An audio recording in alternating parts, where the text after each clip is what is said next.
Hello, I'm retired Battalion Chief Larry Cockman, Chairman of the Greensboro Fire Department History Book Committee.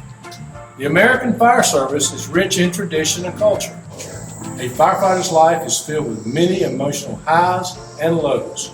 Stories of major fires, national disasters, medical calls, firehouse living, and family life are often verbally shared from one generation to another.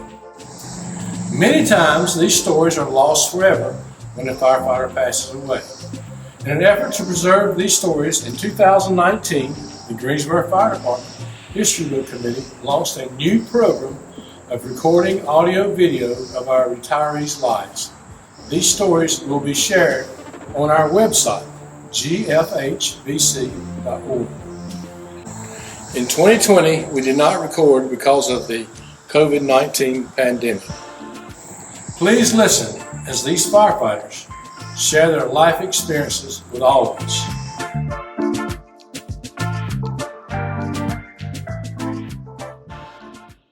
Johnny Davis, I'm 66 years old. I retired as a firefighter with the Greensboro Fire Department.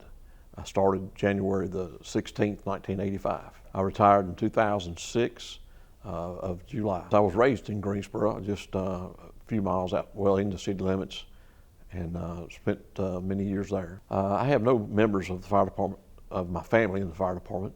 I have a lot of good friends though. Before I became on the fire department, I worked at the Coca-Cola plant off Chimney Rock Road. I worked there with retired Captain Danny Lynch. He left there and went to the fire department, and a year or so later he came by out there to visit and talk to me, and I felt like that was a good opportunity for me to do, is go to the Greensboro Fire Department. The Lord blessed in that way, because a year after I left, that plant shut down. Well, back in the 80s, when the fire department would take applications, it would be as many as 1,200 to 1,500 applications put in for their jobs. They were actually hiring 45 people at the time, and there was over 1,500 applications that entered those jobs.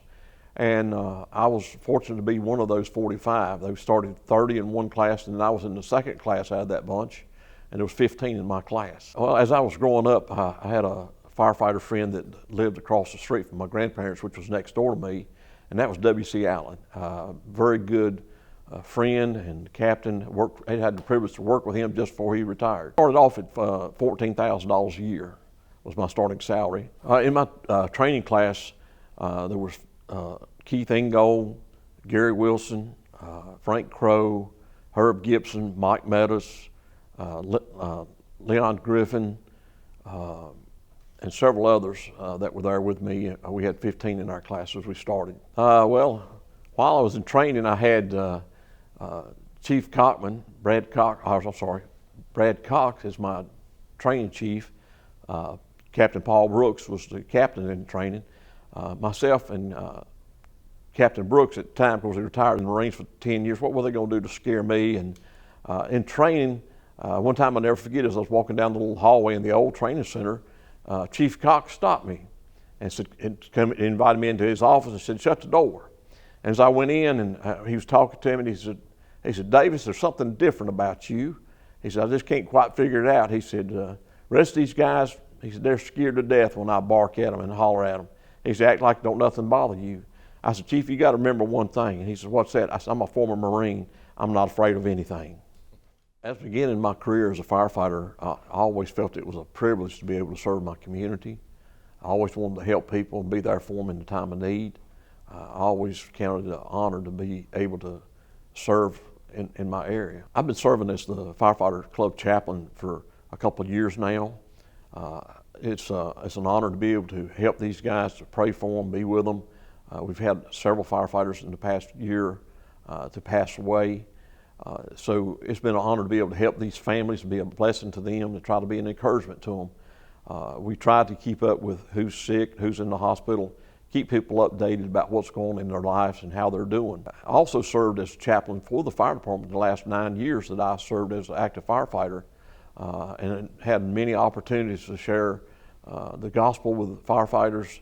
It was an honor to, but nothing to be brag about, but I had opportunities to preach several retired firefighters' funerals and some family members of retired firefighters. In December this past year, we had a retired firefighter that was in the hospital.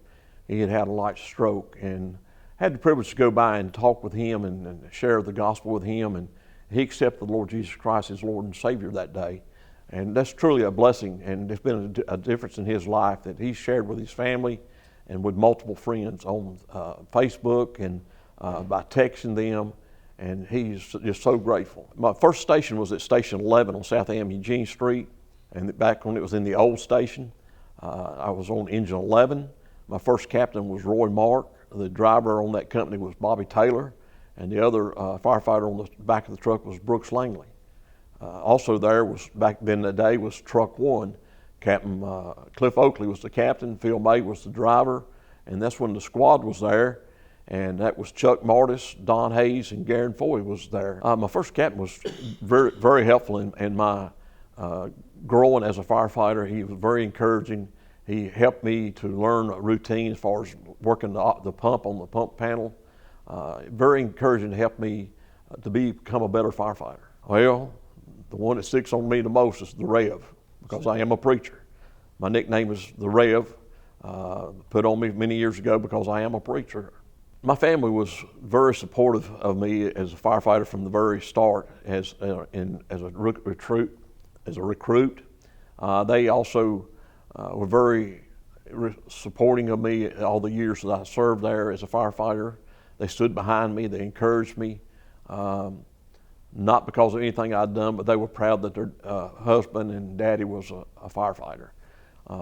Then I've just always counted it a blessing to have a family that stood behind me and helped me.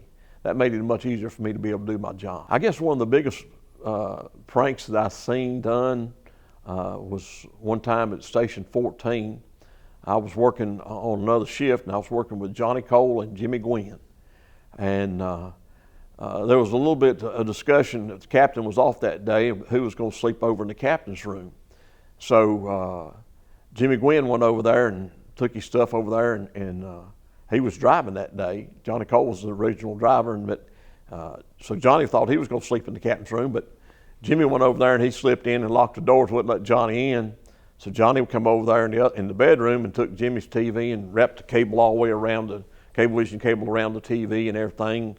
And Jimmy come in, seen that. And so in a few minutes in the locker room, I heard all kind of beating and banging going on. And Johnny Cole had about 3 lockers of uniforms in there. So when I went in through the locker room, looked like a hurricane had blown through. There was uniforms of Johnny Cole's all over the locker room, all over the bathroom, in the shower with water running on them. One of probably the best pranks I've seen done. Another one that comes to mind was years ago at Station 12. David Morgan was a rookie, and he was there, and he kept messing with Raymond Holloman. Every day he would mess with Raymond Holloman, every day. So David left one day, and he had his uniform with his badges and name tags and all on it. When he left, so Raymond went in there and got it, folded it up, put it in a pan with ice, and I put it in a pan, put it in the freezer and froze it. So David comes in the next day to work, and he said, I can't find my shirts. Anybody seen my duty shirts? I don't know where it's at. And everybody kind of grinned. I said, if you look in the freezer, you might find it. He said, in the freezer? What do you mean by that? I said, just look in the freezer. So he goes, looks in the freezer, and there lays his uniform, his duty shirt, in a pan of water, froze solid ice, and he was just amazed. He said, I never thought this would have happened to me. I said, that's what happens when you mess with the older guys. As far as the union goes, I was never a part of it. Back when I was on, the union wasn't that strong like it is today. There was just only a handful of people in it. When I came on the fire department and went out on the line, I was very fortunate. I had some good guys that cooked, that were good cooks, and taught me how to cook. We eat together. Not did we just eat together at the fire station, but we eat together at other times. We helped each other. We worked together. Somebody was moving or something, everybody would join in, help them move. If somebody had a project in the home they needed help with, the guys would pull together and help each other. Probably the last 12 years that I was on the fire department, I was the cook on my shift. I had some specialties.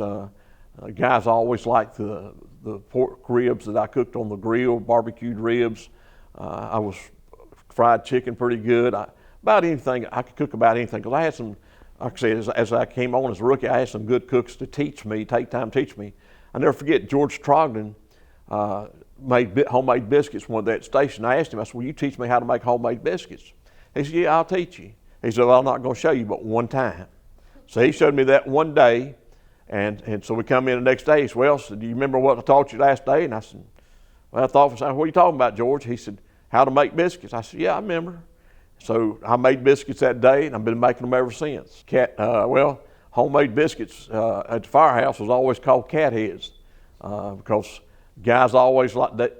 As my first captain, Roy Mark, said, a man don't eat one of anything. Well, when I came on, we all slept in the same one big room. It was a bed, dresser, bed, dresser, bed, dresser. I think there was a little bit more camaraderie then. Now everybody's kind of got their own little cubicles. Everybody kind of stays to themselves. They got little TVs there. Of course, everybody has their cell phones, so they got their own mini computer at their hand. There's not as much fellowship going along amongst stations today as there used to be back in the 80s and 90s and even 2000. Usually around the firehouse table was a lot of conversation going on, stories and things that happened. Always somebody had something funny to say or do. There used to be an old tradition at the firehouse that if somebody spilled a drink, everybody spilled a drink. And literally they would turn their drinks over. I'll never forget, there was a lady that would come by once a year trying to sell you some kind of insurance. And we was at Station 11 one day, and she came in. We was really a little bit perturbed that she was there because she done come 2 times on our shift before. But so sure enough, we was all sitting around the table. We all had a glass of tea. Sure enough, one guy knocks his tea over.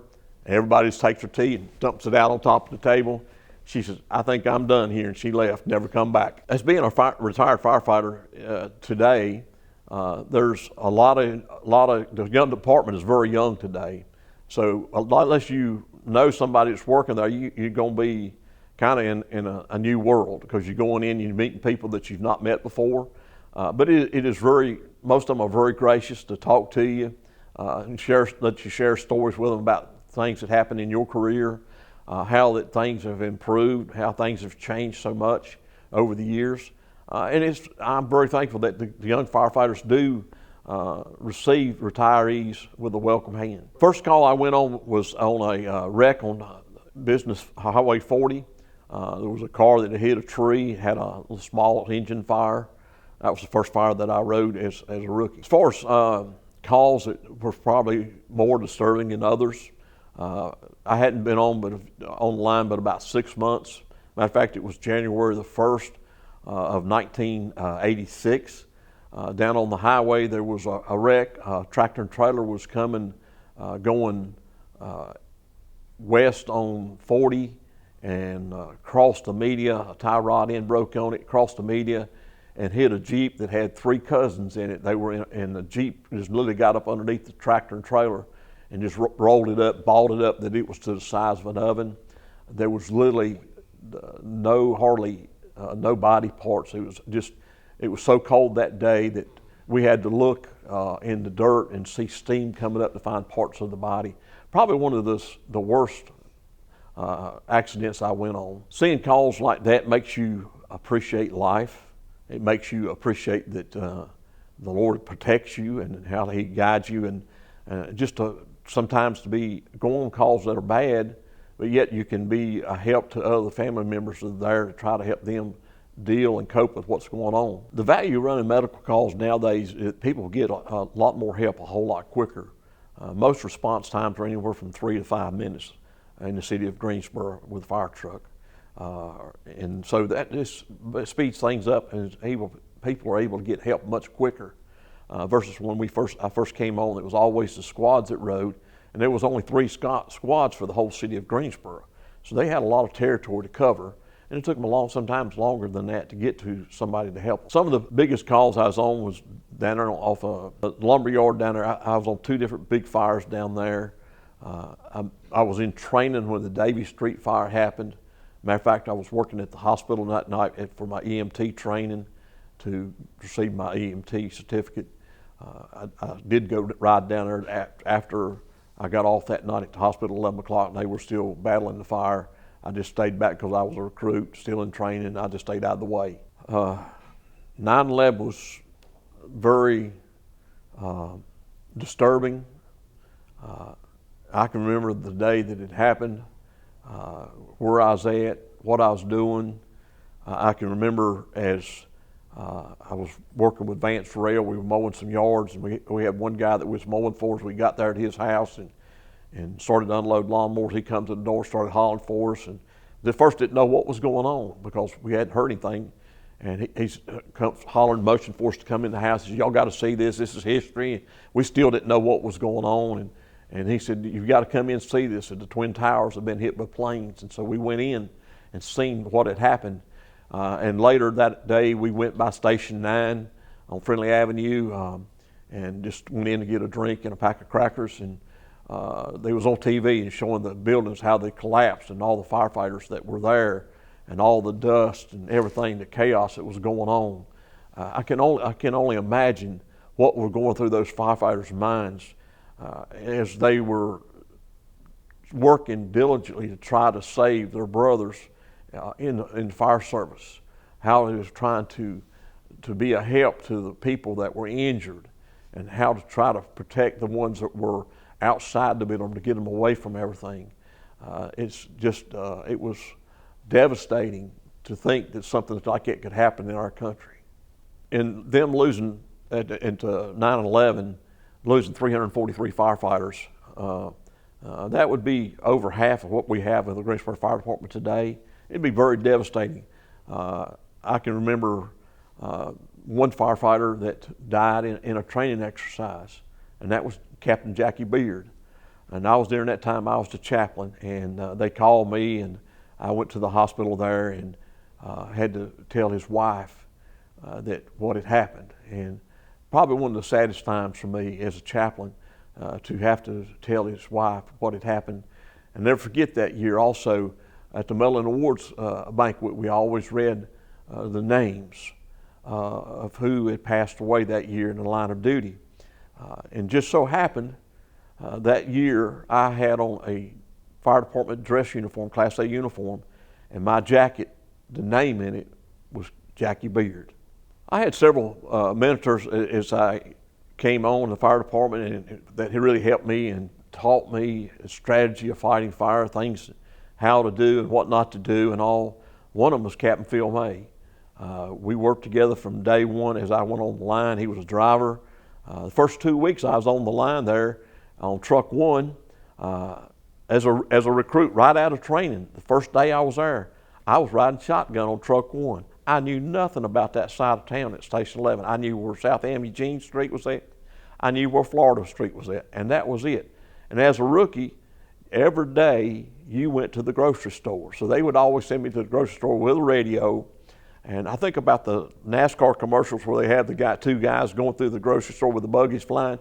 That's the way I was, because I was always scared I'd get called on a call, and I didn't know where I was going. So Phil was telling us, have Truck 1 go to F3, and I'll tell you which side of the road I'm going to pick you up on. And so we became very good friends over the years, still very good friends through this day. Beginning my career as a firefighter, my life changed a whole lot. I had spent, as I mentioned earlier, 10 years in the Marine Reserves. I became disciplined during that time. And being a firefighter, being a disciplined firefighter was something that I was very proud to be as a firefighter and be part of the Greensboro Fire Department. I can remember when I came through training, everything was always proposed by what the Phoenix Fire Department done. Now the Phoenix Fire Department proposes what the Greensboro Fire Department does. Greensboro Fire Department was one of the first in the country to be a Class 1 ISO fire department related and accredited fire. Probably one of the greatest things that happened to me and the proudest moment I have was when I became the chaplain for the Greensboro Fire Department. I had such a burden for firefighters. Unusual thing that happened that day is I talked to Chief Shoemate. He lived close to Station 9. I asked him would he stop by that afternoon, and I said, I want to talk to you about something. So he stopped by, and I followed him out to the car after everybody got through talking. I said, Chief, I said, I got something to ask you. I said, at the time the department didn't have a chaplain. I said, I'd like to become the chaplain for the fire department. He kind of laughed. I said, what's so funny about that? He said, we were just talking about this 2 days ago in the office, that we was going to put out a thing, seeing if anybody would be interested in becoming a chaplain. He said, just send me an email. I said, it'll be on your computer before you get home this afternoon. Dealing with deaths on the fire department is different than dealing with deaths just normally. Because a lot of times you're directly involved in trying to rescue that person, to save that person, to be able to get to them. And dealing with that is, my way is through God. God has helped me and given me strength and gives me a passion for people. I never forget the fire down on Spring Garden Street there where the 3 young people died a little over 20 years ago now. I was the chaplain then, and I helped deal with those families that came in. Chief Douglas and Chief Brown called me, and I went down and met with the families, tried to be an encouragement to them, tried to keep them distracted from the fire scene, just prayed with them, and I knew it was not going to be good, but I knew God would give them peace if we just asked them to.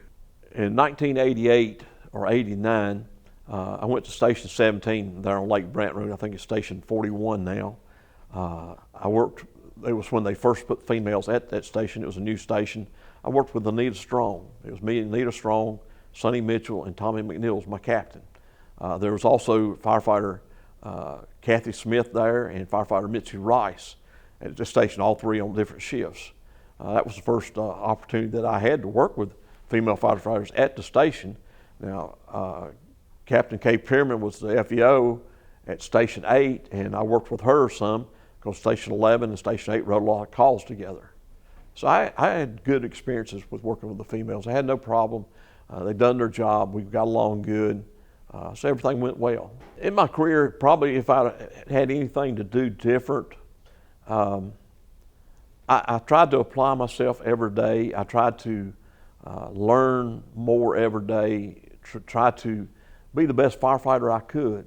I tried to spend time with the rookies that I had come into the stations to work with them. And maybe something that I would have maybe done different a little bit. Maybe I would have tried to just been a better firefighter than I was. I see in the changes in the fire department since I came on, there's more education out there and available as far as schooling and training.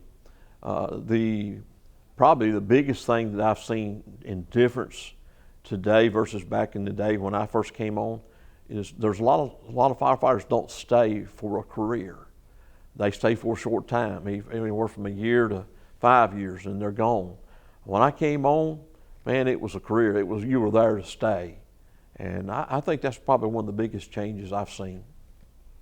Even before I left the fire department, the roles as firefighters became more challenging, more difficult, but there was a lot of things, special groups. They had the collapse team, the high-rise team, just so many different specialties that they had, and some of the stations were very heavily burdened with a lot of the same men doing the same things, like Swiftwater Rescue. Station 5 has always been very heavily burdened with a lot of these things, and now a lot of them spread out. Then now the Greensboro Fire Department has 2 stations that are hazmat stations, or there used to be just 1. Well, I guess the one man that has stood out with me more so than any other as firefighter, there's a couple of them really. Captain Allen Knowing him, the biggest part of my life. I grew up with his daughters, and he was one of the ones that in the neighborhood, if somebody needs some help, he was always there to help you. Then another one was Captain Phil May. We worked together at the fire station. We worked together on our days off. We hunted together. We fished together. Most of the time I seen him more than I did my family because they were at school during the day, and the only time I seen them was in the evenings, time they get home from school, and we eat supper together and they'd go to bed. But Captain May and myself were together a whole lot. Oh my. As far as the fire department, I'd like to be remembered as a firefighter, but most of all, I'd like to be remembered as a Christian man that loved God and wanted to share the gospel with others and be there for them and encourage them and be praying for them. I would like for my family to remember me that I was a dedicated husband, a dedicated dad. I love my kids. I love my grandkids. I'm just proud to have a good family. I've had, over the years, I've had a lot of hobbies. I used to love to play softball. I started playing sports when I was 8 years old, and I played up until softball until I was 58 years old. So I had a pretty good run at playing sports. I also enjoyed playing golf and fishing, hunting. But nowadays, my biggest hobby is as a preacher and reading His Word and studying it. As of September 8th of 2023, I was voted in as pastor at Lighthouse Baptist Church in Pleasant Garden, North Carolina. What an honor it is for me and my wife to serve them people there at that church. Looking forward to what God's going to do there in that ministry. I've had opportunities to go and talk with the rookies, recruits there on their first days. I'd go in and try to encourage them to pay attention, take good notes, apply it to what they're taught, apply it to their life, to their studies. If they tell them, hey, you might want to remember this, or you might see it again, highlight that on your paperwork, because most likely that's what you're going to see on your test. And over the years, as I was the chaplain for the fire department, I always went in and on the first day as a recruit class and would have prayer with these men, these recruits. And the Lord always helped. I guess if I wanted to say something to leave behind in a legacy of the Greensboro Fire Department for me, is I'd like to thank each and every one that I had a privilege to work with. It was an honor to serve with you. Chief Cockman, you were one of my battalion chiefs. I enjoyed working with you. You always treated me fairly. Everybody I worked with, I enjoyed it. I had a good time. I had a good career. My career was cut short because I had some injuries. So I was there 21 and a half years. But very much enjoyed my career. There's one thing that I would like to share. When I was chaplain on fire department, before this, I was at Station 14 on South M. Eugene Street, and we was on a fire. And on this fire right here, this is the backside of the building and the house that we were in. And I was inside this house, and Captain Gary Falk was on engine 1, I was on engine 14. He ended up going inside with me on this fire. And it was so hot and so intense with smoke and everything that I was laying on the floor and could not see my hand before my face. And as we got into our so deep, the hose got kinked up outside. I had enough hose to be able to go all the way through the house, laid outside, but it got kinked up. We got to a brick wall there, and just on the other side of this brick wall was where all that fire was at. We got stopped there, and Captain Falk kept telling us that we needed more hose. We need more hose on the radio, and nobody ever got it freed up before we could go through. But that was God's hand of protection. If we had got past there, we would have been seriously injured. This was before the Nomex hoods and all. I got second and third degrees burns on both sides of my face. But I had an opportunity to back out of that fire. I share in my preaching and my beliefs in the gospel that I had a privilege to be able to back out of that fire, had an opportunity to back out of that fire and not get burned. And I use that in my preaching I had an opportunity to back out. But as a person, if they're not saved and they die and go to hell, they don't have an opportunity to back out. It's a life for eternity they'll spend there in hell. And also, I had a privilege to go to a youth camp years ago, and I was asked to come and at where my church was. The youth were there at camp, and I was called and asked to come on a Tuesday night and do the chapel time. And the man there at the camp said, "Tell Johnny to come and bring his fire department stuff." And I said, "Okay." And I said, "Lord, I don't know what I'm going to do with all this fire department stuff. What am I going to do with this?" And so I asked the captains, I was at the station, I asked the captains, so can I use the office for a little while? And so they give me the privilege to be able to go up and have their space for a little bit. And I got up and started praying. I said, "Lord, what would you have me to do? What can I do with this fire department stuff?" And first thing that popped in my mind, the Lord gave me, was when, as a firefighter, we were trained to teach others that if your clothes catch on fire, you're supposed to stop, drop, and stop, drop, and roll. And so the Lord told me, well, if you get in trouble with Him, you're supposed to stop, drop, and pray. So I said, "Okay, Lord, that's good." So He started giving me other little things. And so I asked the Lord, what would you have me to do as far as with my turnout gear? And so I kept praying. So the Lord brought some verses to my mind. I have Ephesians chapter 6 about putting the whole armor of God. And a little bit out of order and all, but in things that we use as far as related to what the Scripture says, it talked about putting on the breastplate of righteousness. And I illustrated that by putting on my turnout gear. It talked about girding your loins up. I used that by putting on my bunker pants. Talked about having your feet shod. And I told about how my boots protected my feet. And then I had my helmet on. That was my helmet of salvation. And the Lord blessed that ministry. Over 20-some years, I've had opportunity to share with hundreds of young people the gospel through fire department equipment. I have quite a bit of equipment that I've accumulated over the years. And literally, I've been to South Carolina, Tennessee, Virginia, West Virginia, all over North Carolina to present this gospel. I even had to go buy a van. At one time, I had so much equipment that I was carrying. I had to purchase a new van to be able to get it to the churches and to the youth rallies. I've done vacation Bible schools. The Lord's always blessed that ministry. It was all Him that done this. But always, whenever I used Ephesians 6 of putting on the whole armor of God, even in churches that I didn't even know how I got there, didn't know that anybody at that church, the Lord always blessed that ministry and saved young people and saved adults. It's always been a blessing to be able to do that. I guess most of all, for my family, remember me as Johnny Davis, remember me as a Christian dad, Christian husband, and a Christian firefighter, to want to help and encourage people. In closing, the Greensboro Firefighters History Book Committee hopes you have gained a greater insight into the dangers, the challenges, and emotional events that have influenced and shaped the American firefighter.